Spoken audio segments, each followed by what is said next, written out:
भगवान हनुमान प्रभु श्री राम के अनन्य भक्त हैं। हम सभी जानते हैं कि पवन पुत्र हनुमान जी बाल ब्रह्मचारी थे। इसी वजह से उनका एक पुत्र होने की बात पर आश्चर्य होना स्वाभाविक है। हालांकि महर्षि वाल्मीकि के रामायण में बताया गया है कि भगवान हनुमान का एक पुत्र भी था।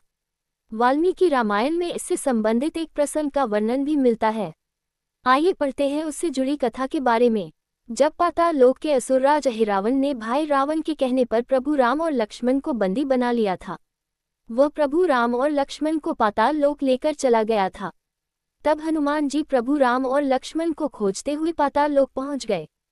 वहां उन्होंने अपने जैसे पहरेदार को देखकर अचंभित हो गए।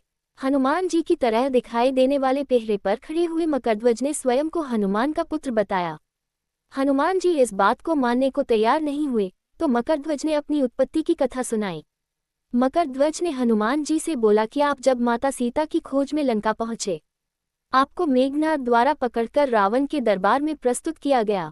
वहां पर रावण ने आपकी पूंछ में आग लगवा दी थी, जिसके बाद आप अपनी जलती पूंछ की आग बुझाने के लिए समुद्र तट पर पहुंचे। आग बुझाते हुए आपके पसीने की एक बूंद पानी में टपकी, जिसे एक बड़ी मछली ने पी लिया था। उसी एक बूंद की वजह से वह मछली गर्भवती हो गई। एक दिन पाताल के असुरराज अहिरावण के सेवकों ने खाने के लिए उस मछली को पकड़ लिया, लेकिन जब उसका पेट चीर रहे थे, तभी उसमें से वानर की आकृति का एक मनुष्य निकला, जो कि मैं था। सेवक बालक को अहिरावण के पास लेकर गए। अहिरावण ने मुझे पातालपुरी का रक्षक नियुक्त कर दिया। वह मैं ही हूँ, जो मकरध्वज के नाम से प्रसिद्ध हुआ। हनुमान जी ने अहिरावण का वध कर प्रभु श्रीराम और लक्ष्मण को मुक्त कराया। इसके बाद उन्होंने अपने पुत्र मकरध्वज को पाताल लोक का राजा नियुक्त कर दिया। हनुमान जी ने मकरध्वज को धर्म के मार्ग पर चलने की प्रेरणा दी।